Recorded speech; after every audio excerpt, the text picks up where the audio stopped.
AITA for bringing attention to my parents' favoritism of my sister in a public way. I grew up feeling like the forgotten one in my family, always wondering if I was somehow different from my older sister Amy, who's now 17 while I'm 15. For as long as I can remember, Amy has been the one that got everything, the attention, the love, the praise, and just more. It felt like she was the daughter they wanted, and I was just there, like some extra kid they had to put up with.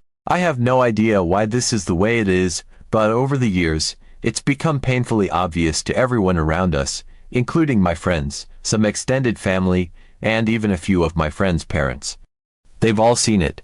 I think some of them feel bad for me. I feel bad for me too, honestly. I mean, Amy has always been the center of their world. Even when we were little, I noticed how everything seemed to revolve around her, like she was the sun in our family universe, and I was just some distant star they barely noticed. Take summer camp, for instance. Every year, my parents would sit her down in the spring and have a long talk about camp options. They'd bring out brochures and websites, talking through all the choices. They'd ask her what sounded fun, what kinds of activities she wanted to try, and then they'd make it happen. She was never told no. Every summer, without fail, she got to go exactly where she wanted. Whether it was an arts camp, a sports camp, or even a theater program one year, my parents would sign her up, no questions asked. They made sure she had the best experiences, each year giving her something new to look forward to. Me, I didn't get that kind of attention.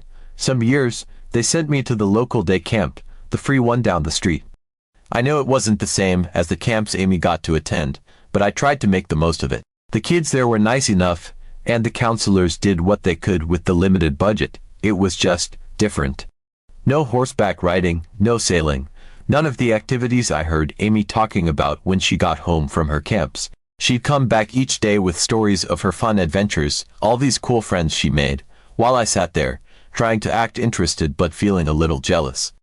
And then, some years, I didn't even get to go to camp at all. I'd stay at home with nothing to do but watch Amy pack her bags with excitement and come back each night brimming with stories. I'd listen, of course, nodding along, but inside I felt this ache that was impossible to ignore, this longing to have even a fraction of what she had. And it wasn't just camps, the differences showed in other ways, too. I remember the year Amy turned 8, and they surprised her with a bedroom makeover. They turned her room into this pink wonderland, decked out with everything she'd ever dreamed of. It was like stepping into one of those rooms you see on TV that only the luckiest kids get. She got to pick out her favorite color, of course, it was pink, and they bought her a brand new bed with these plush pillows and a bedspread covered in her favorite characters. They even gave her a desk so she could do her homework in style, and right on top of it was a brand new computer. She got a TV, too, mounted on the wall like in a hotel room. I was floored. At just 8 years old, Amy had her own personal setup, and to top it all off, they added a mini fridge filled with all her favorite snacks, things like little soda cans, juice boxes, yogurt, even her favorite chocolates. Everything was designed to make her feel like a princess, a real-life princess in her very own kingdom. I watched all of this, wondering what my own birthday would bring. I was so excited, holding on to this hope that when I turned 8, maybe they'd do something similar for me. But when my birthday came, there was no bedroom makeover, no TV, no computer, no fridge. Instead, they handed me a small bag with a few old dolls. I could tell right away that they were from the thrift store, some of the exact same dolls I'd seen there before. Most of them were cheap ones I knew came from the dollar store, and some were broken, missing arms or with hair that looked like it had been yanked halfway out. I tried to be grateful, to smile and act happy, but it stung. I wanted so badly to have the same joy Amy did when she got her big surprise, but it felt impossible when I looked at those sad, broken dolls. As we got older, it was like the differences between us just kept growing. Amy was always getting little treats, a pizza night here, Taco Bell there. They'd tell her it was because she was such a good daughter or their special girl. It didn't even have to be a big occasion. It was just their way of showing her love.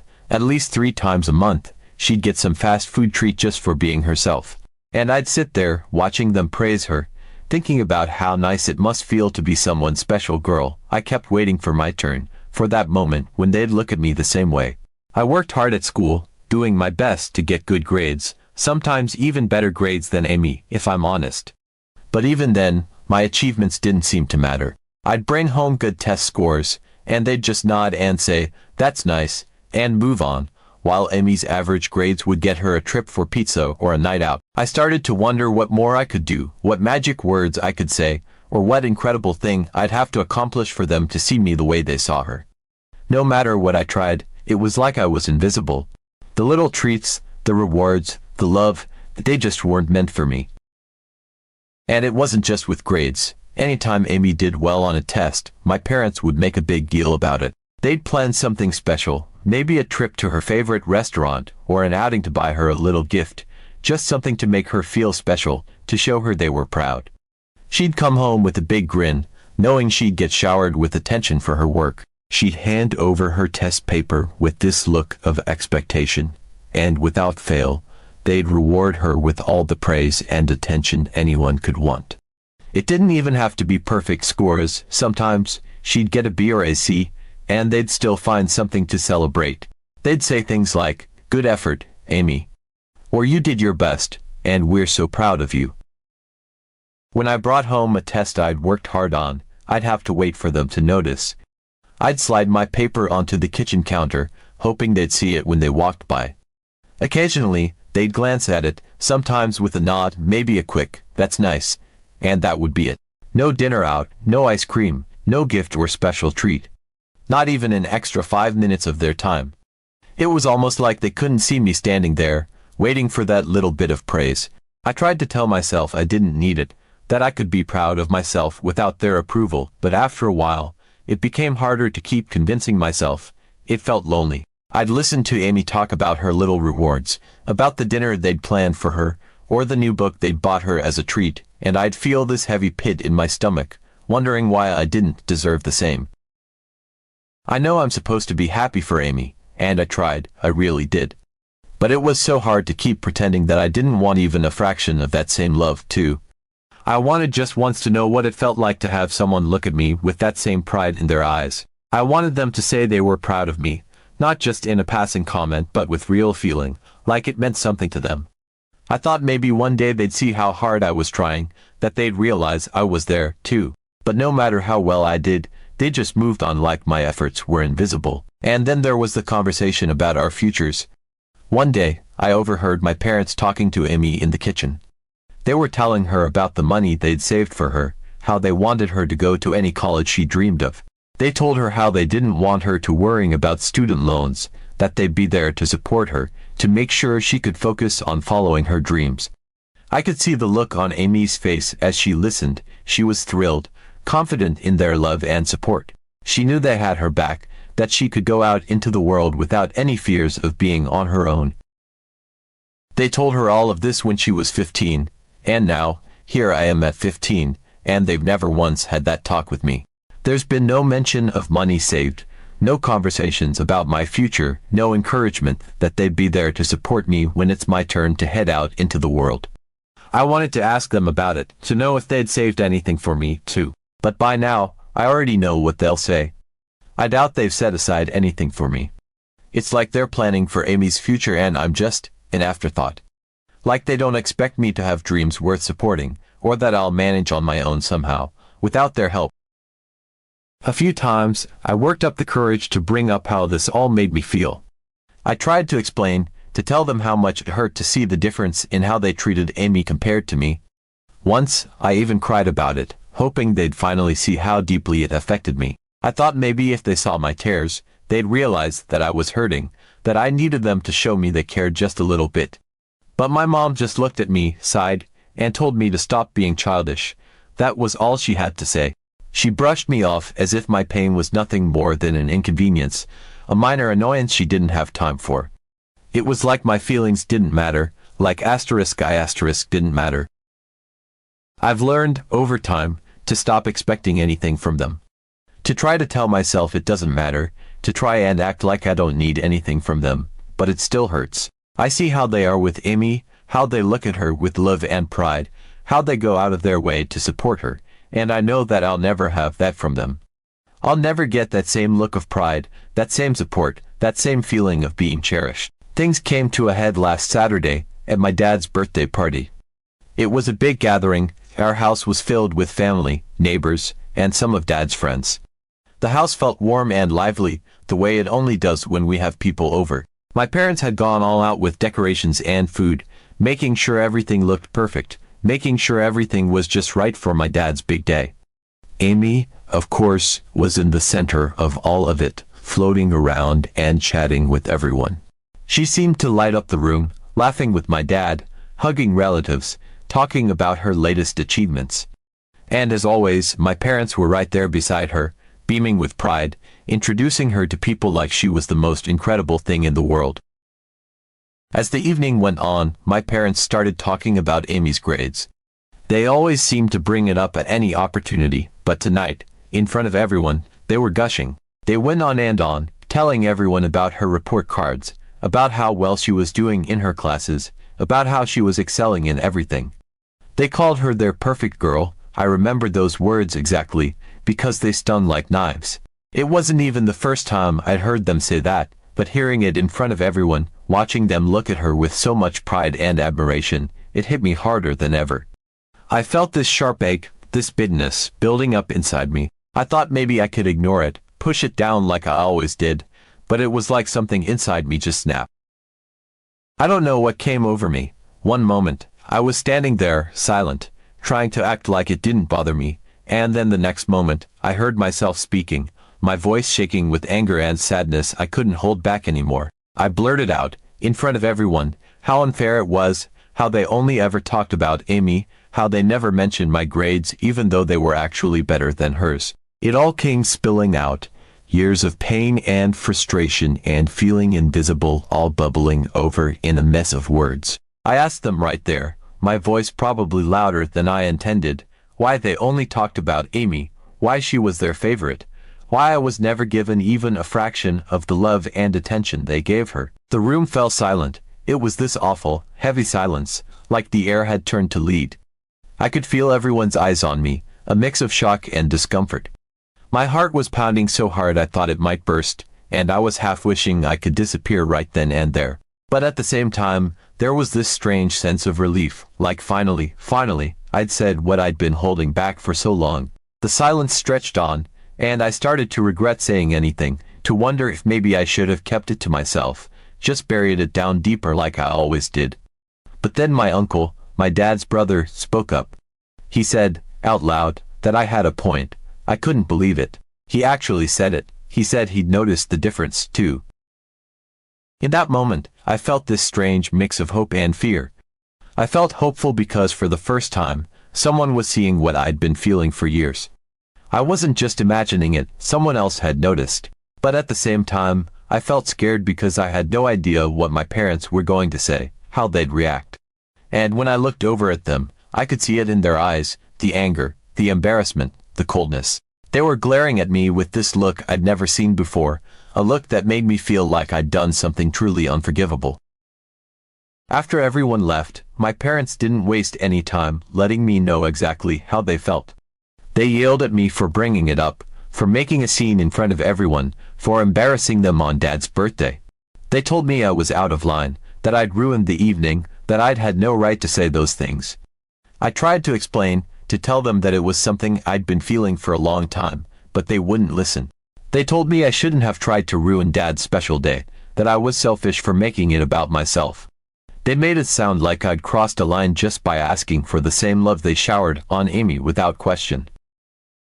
Now, I'm left wondering if I really am AITA. Did I ruin everything by speaking up? Am I wrong for wanting what they give her so freely? My friends, some family members, even my friends' parents, they've all been supportive, telling me I'm not crazy, that I'm not imagining things. But my own parents, the two people who are supposed to love me the most, still treat me like I'm the extra kid they never wanted. Update. Later that week, still feeling the sting of my parents' anger from the party, I couldn't shake the need to understand, to get some clarity on why I was treated so differently from Amy. The questions swirling around in my mind felt like a storm I couldn't escape. Why had they never saved for my future? Did they even think about my future at all?